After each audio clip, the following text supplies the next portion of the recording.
Hey everybody, welcome to the Tom Parsley channel. I'm Tom, and just like Parsley, we get into a little bit of everything. So today's video is going to be a little departure from what we've been talking about. We're going to talk about retirement, getting ready for retirement. This is geared for like you Gen Xers out there like myself. Gen X is, 1965 to 1980. So it's an age range of 45 to 60. So if you're getting close to retirement, or you're thinking about retirement, or hey, retirement's a far length away, it's always a good time to think about retirement, what you're going to do, how are you prepared, and some of the things that you want to be prepared for. So, total disclaimer, I am not an expert, I'm not a financial guru, I'm not a retirement expert.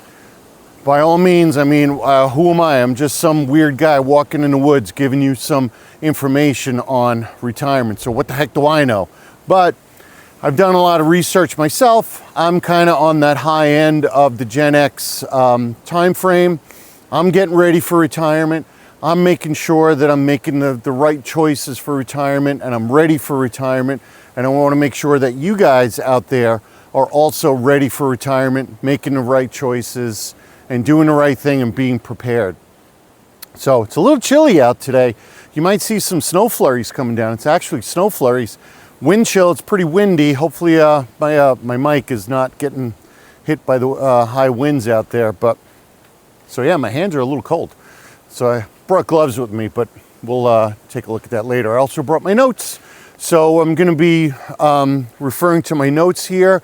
And this is just going to be a general overview of retirement. This is not any end-all, be-all. This is everything you should be doing. But just think about what you want to do in retirement. And there are three things, what I call the trifecta of retirement.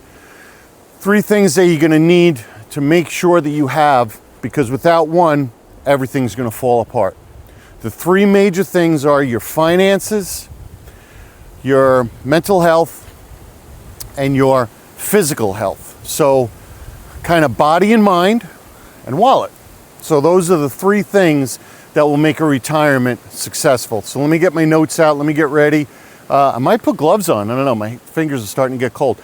So be back in a second. All right, I got my notes here. So I'll be referring to my notes. By the way, if anybody wants a copy of this, what I might do in the future is I might do this as a digital workshop, so or a PDF or something, or an ebook. So I might publish this a little bit later. So let's start with your physical health, because that's the most important, your body health.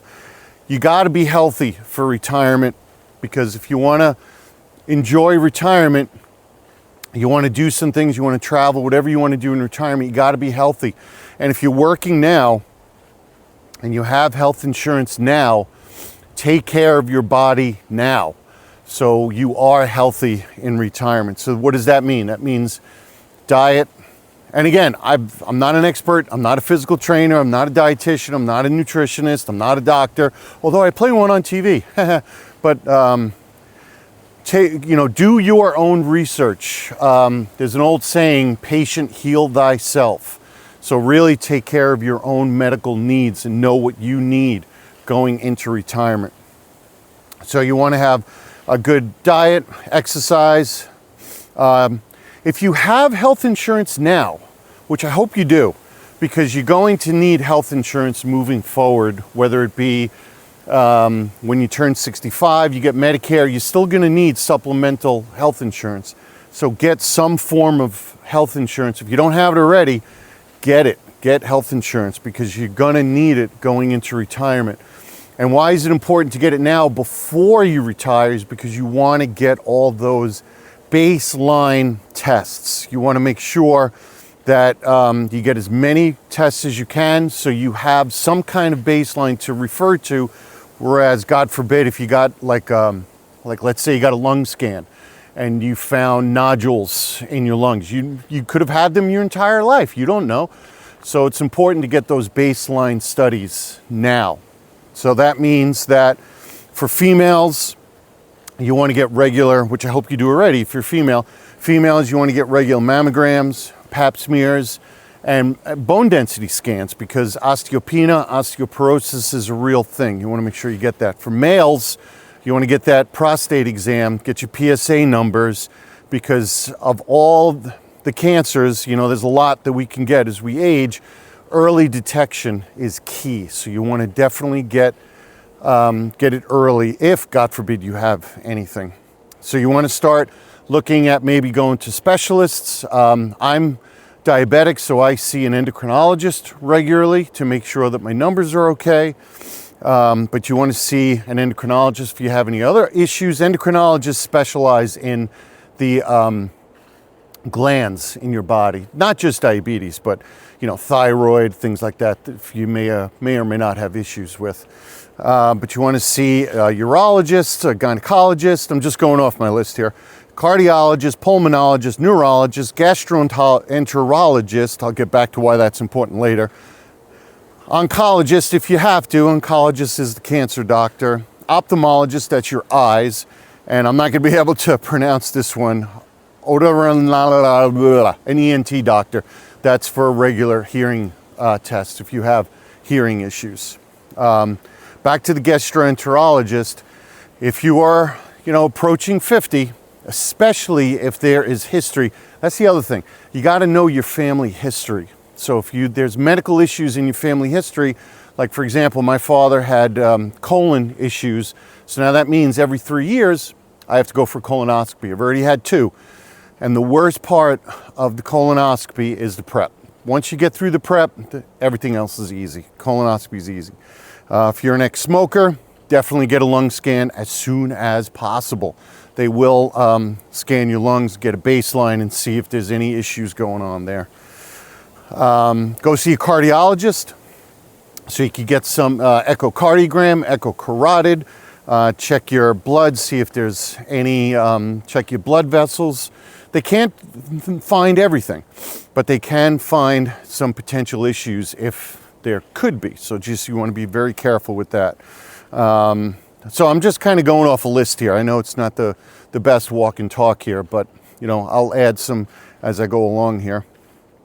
So prescription drug plan, medical insurance plan, make sure you have all that. Dental, prescription drugs, I have a note here. Some people go to Mexico for prescription drugs because it's cheaper if you don't have a prescription drug plan, but there's a lot of issues doing that because they're not cleared by hitting, and by the way, I'm in the United States, so I'm speaking from a US perspective. They're not cleared by the FDA, which has its own issues. So just be careful if you're going to get drugs out of the prescription drugs out of the country, because they may not necessarily be exactly what you want it to be. If you have hearing issues, definitely go get a hearing exam, see what your levels are. Hearing aids can be expensive, and hearing aids sometimes are not covered by insurance, which kind of doesn't make any sense, but that's the way it is. If you don't have severe hearing loss, you could probably get away with over-the-counter hearing aids, and they'll run you about $1,000 or so. You can even buy them on Amazon, but they're not fitted. See, when you buy hearing aids from an ENT, they're fitted to your ear and they're custom fit for you. So you want to look into doing that. And eye exams, definitely have regular eye exams, especially if you're diabetic, because toes, fingers, eyes, the first things to go if you're diabetic. So be careful with that. Get your eyes checked, glaucoma, cataracts, things like that. Eyeglasses in retirement. Eyeglasses can be very expensive. So again, some people go to Mexico for cheap eyeglasses. You can also get eyeglasses from online. Zenni, Z-E-N-N-I, not sponsored. They also have eyeglasses, cheap. That's glasses I'm wearing right now from Zenni, not sponsored, but hey, Zenni, if you're out there, Z-E-N-N-I, contact me and we'll work something out. Long-term health care in retirement, it can be very expensive. You know, paying for assisted living and all that in the future can be very expensive. So that's kind of your body. So let's take a break for a minute and regroup and come back. It's really nice out here today, even though it's a little cold and my fingers are getting cold, but it's a nice sunny day. There's the sun right there. And there is a bit of snow flurries going on. It's about mid-November, but it's a really nice day out today. A little cold, but that's okay.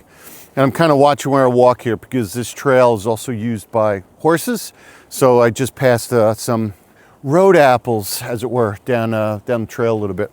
Okay, so we just did physical body. Let's talk about finances, and then we'll save the good part for last. That's the old noggin health. So finances, hopefully, as you're still working, you have some kind of retirement pension plan wherever you're working. If you're in corporate, you're going to have some kind of 401k. If you have a municipal job, you'll have some kind of state-funded pension.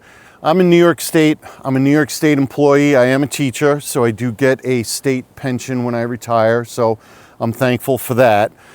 If you're in the corporate world, you do have the option. Hopefully you had bought into it when you first started working, a 401k. And hey, for all you youngins out there, if you're watching this, Gen Zers, Gen Alphas, whatever the next one, millennials, all you guys out there, it's never too late to start a retirement plan. Even if your first job, you're 23 years old and you think, I got 40, 50 years, I'm not going to think about that. Yeah, think about it now, because if you start in a plan now and it just amasses over time, you'll be that much better off when it's time to retire. So make sure you have some kind of pension, state funded, or some kind of corporate plan, 401k or something.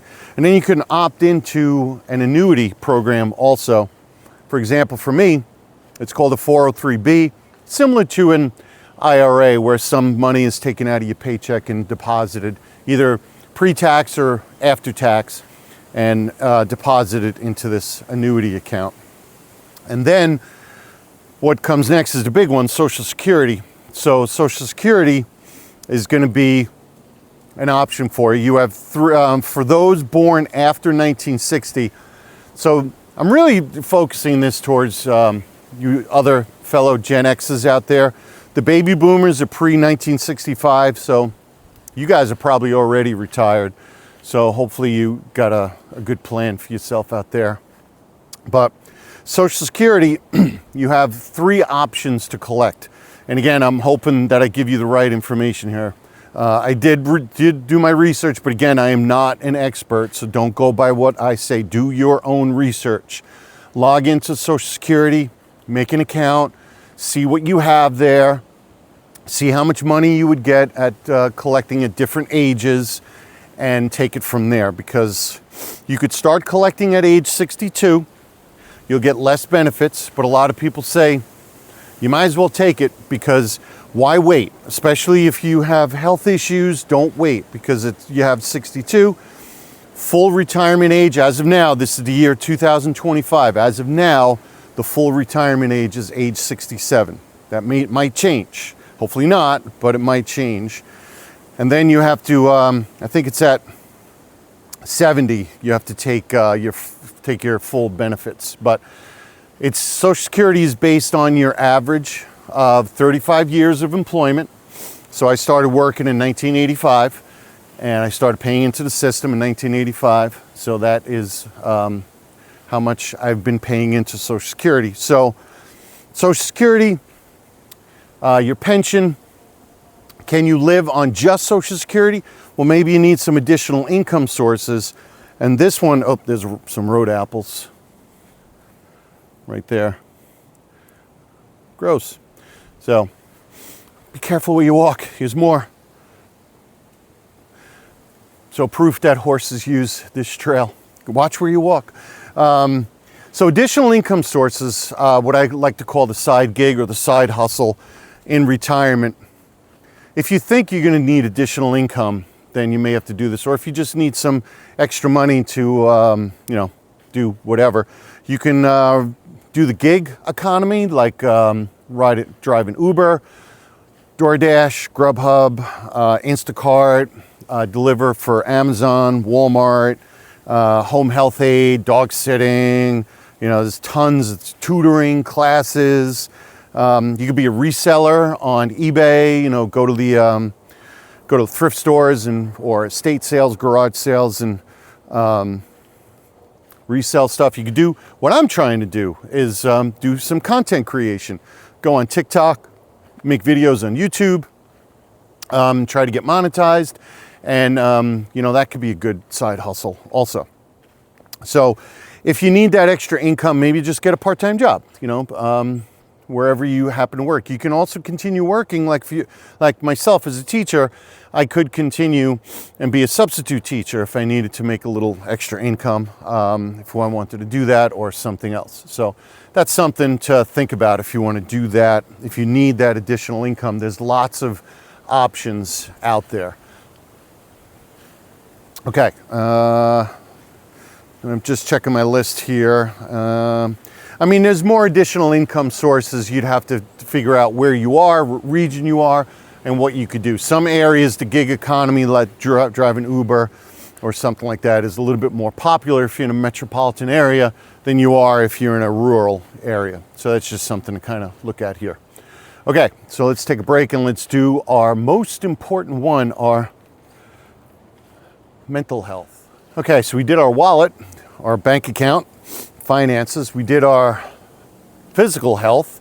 Now it's time for our mental health. Mental health is one of the most important things in retirement. You need to feel that you're doing something, that you're not waking up every day and like, what am I going to do today? The same as yesterday, probably nothing. You have to do something. You have to have a purpose. You have to stay busy. You have to stay active in order to have a successful, healthy retirement. You can't just sit around and do nothing. It's all three are together. Your body, your physical health, your finances. Without one, the other one falls apart. So it's all three. It's like a tripod. You can't have just one because you need the other two. You can't have two without the third. Everything has to be together. So your mental health, your physical health, your financial health is the most important thing. So if you don't have good financial health, your mental health is not going to be great. If you don't have good physical health, your mental health is not going to be great. If your mental health is not great, you're not going to have good physical health. So you see how all three are connected. So it's very, very important. So what are you going to do in retirement? You have to have a plan. Are you going to travel? Are you going to do the crossword puzzle? That's fine. You can do that every day. Are you going to volunteer? Maybe, you're so lucky that you don't really need to work and make additional income, which is awesome. That's so great if you could do that. But maybe you need to feel self-worth. You need to be doing something. So volunteer. Volunteer is very important. You can definitely use your skills that you've honed over a whole lifetime career to help someone else achieve their goals. So you can volunteer at the local public library, the local community center. Maybe you want to volunteer at a local childcare or daycare, or volunteer at an old age nursing home, assisted living. Maybe you want to teach dancing, or maybe you've already know how to, or maybe you want to learn how to dance and you take dance classes. So at your local house of worship, you can volunteer. So volunteering is definitely good for the mental health, to help someone else, because you help yourself by helping someone else. So it's really important. Maybe at this point it's your time to write that great novel. You want to create, you want to learn how to paint, you want to learn how to play guitar, you want to write a novel, you want to write the next great American novel, whatever it is. Maybe now is the time. Or go back to school, academia, contact your local community college. I bet you they will have classes that you could take at either low cost or free, that you could kind of audit the classes, acting classes, writing classes, art classes, photography classes, anything that you want to do. Maybe it's athletics. Join a bocce ball league, join a bowling league, pickleball. Pickleball is huge, but be careful. A lot of people are getting hurt playing pickleball. So sports is a great way to keep the physical body going and the mental acuity happening. Crafts. Maybe some of these crafts you could sell at a craft fair or on Etsy. Knitting, crocheting, sewing, things like that. Join a book club. Those are always available at your public library. There are virtual book clubs too that you could join. And definitely stay social. Don't just keep yourself inside. Maybe you want to join a canasta club, mahjong, or playing cards, or role-playing games, Dungeons and Dragons, or Magic the Gathering, or any of these games. There are places out there where you could definitely find community for that. And that's pretty much the top 3. You got to also kind of analyze, just to kind of put everything in conclusion here, is you got to also analyze what are your needs going to be in retirement? What are your housing needs in retirement? Can you stay in your current house? Do you want to downsize? Do you want to go into a condo, a co-op? Maybe this condo co-op has a community center where they have bingo once a month, or they have aquasize, or they have something where you can stay active and keep that mental acuity going. What's your standard of living right now? Can you maintain that standard of living in retirement? Thinking even further along the road there, do you want to look into estate planning? You need to have a will, long-term health care insurance. What are you going to do? What are your end-of-life plans? You want to have a big funeral? Do you want to just have a simple funeral? Do you want to be cremated? Do you want to be made into a coral reef? You know, you got to think of these things and tell people what you want to do, so they're not, God forbid, you just go and, like, I don't know what they wanted, so you just everybody else kind of chooses for you, even though you don't have that much say in the matter because you're gone. But be that as it may, that's where we're at today. So that's pretty much a kind of an overview of, I got to put this phone away, my fingers are frozen. This is kind of an overview of retirement, what to plan for in retirement. Will you have a successful retirement? But as long as you have those 3 things, financial health, mental health, physical body health, I think you'll be okay. You just have to do some planning now, especially if you're within like 10 years of retirement, 5 years of retirement, 2 years of retirement, even 20 years of retirement. Just think about what you want to do, what the plan is, and just start thinking about it more and more so you can have some kind of a plan going into retirement. Okay, I gotta end this because my fingers are frozen. So I want you to thank you all for joining the Tom Parsley channel. I'm Tom, and just like Parsley, we get into a little bit of everything. Oh, there was a buck that just ran through the woods there. Just missed too fast. Had to, you know, the antlers on both sides because my other hand's holding the camera. Anyway, sorry. Remind you to do 3 things. You know what they are. Like, comment, subscribe, share with your friends. Every Wednesday we try to drop a video, and we also make a little short to kind of drive people to our channel here. And I want to thank you all for joining on this journey today, and hope you plan for retirement. I'll see you on the next video.